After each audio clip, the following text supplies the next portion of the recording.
प्रयास करेंगे आपका कि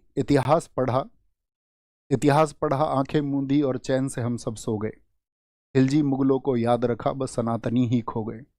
क्या कायर थे हम लड़े नहीं? जैसे कि एक सवाल कि क्या मतलब कोई था ही नहीं हिंदुस्तान में। जैसे मैं आपसे हमेशा कहता हूँ कि ऐसा नहीं था, हमारे हिंदुस्तान वीर भूमि रहा है। कासिम के बाद में मैंने आपको बताया था कि हमने लगभग 300 वर्ष तक होल्ड करके रखा, गजनवी के टाइम से। गजनवी जब आया उस टाइम तक लड़ी हैं, हमारे हिंदुस्तान के वीर लड़े हैं। मैंने आपको बताया भी था उस संगठन के बारे में जो लड़ा। तो क्या कायर थे हम लड़े नहीं? क्या निर्बल थे जो खड़े नहीं? क्या जहर घुला किताबों में अब असली सच हम पढ़े नहीं?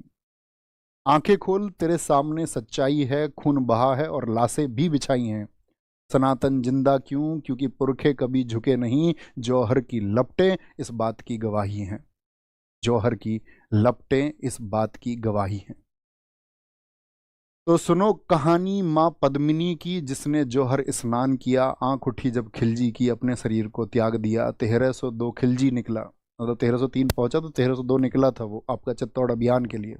1302 खिलजी निकला, पद्मिनी को मैं पालूं, चित्तौड़ दुर्ग को फतेह करूं, मेवाड़ अधीन बना लूं। राजपूती मेरी दासी हो, कदमों में होगा केसरिया। रानी जो मेरी ना हुई, मैं नरसंहार मचा दूं।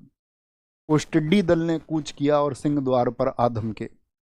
तंद्राए सिंह भी गरज उठे, फिर एक लिंग की जय गूंजे। उस कुत्ते की क्या बिसात जो सिंही के संग सोना चाहता। आज मरेंगे मारेंगे, आज मरेंगे मारेंगे। मेवाड़ी सैनिक धधक उठे, ललकार उठी कि जाकर के मलेच्छों का सीना फाड़ो। जितने जमीन के ऊपर वो उतने ही भीतर गाड़ो। बजा युद्ध घोष, तलवार उठी, रावल के सैनिक टूट पड़े। घोड़े से घोड़े भिड़ गए और हाथी से हाथी उलझ पड़े। पेट के अंदर छुरा भौंका, हंतड़ियां झट से निकल बाहर और हाथ कटा, आंखें धरती भी लहू लूट।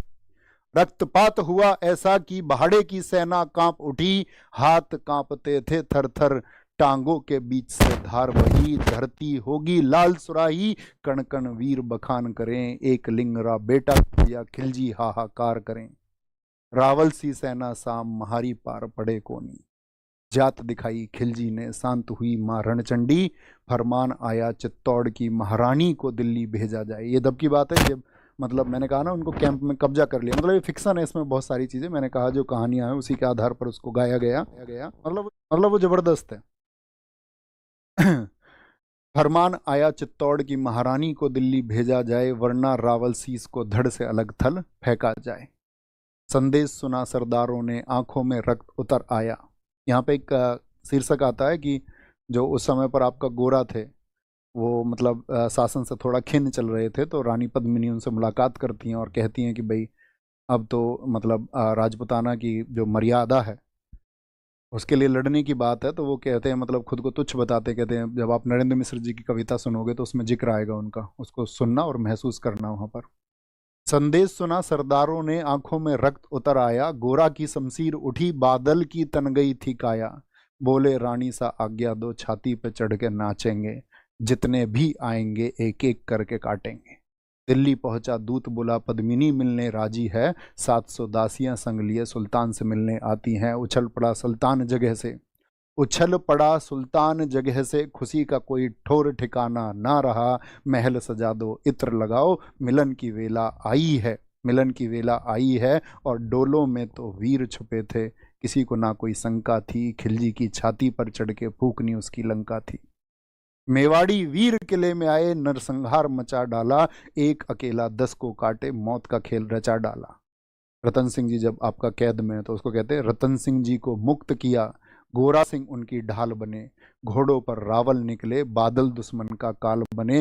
काका और भतीजा दोनों ऐसा रण दिखलाते थे। काका और भतीजा दोनों ऐसा रण दिखलाते थे, जिस दिशा में वो निकल पड़े लाशों के ढेर लगाते थे।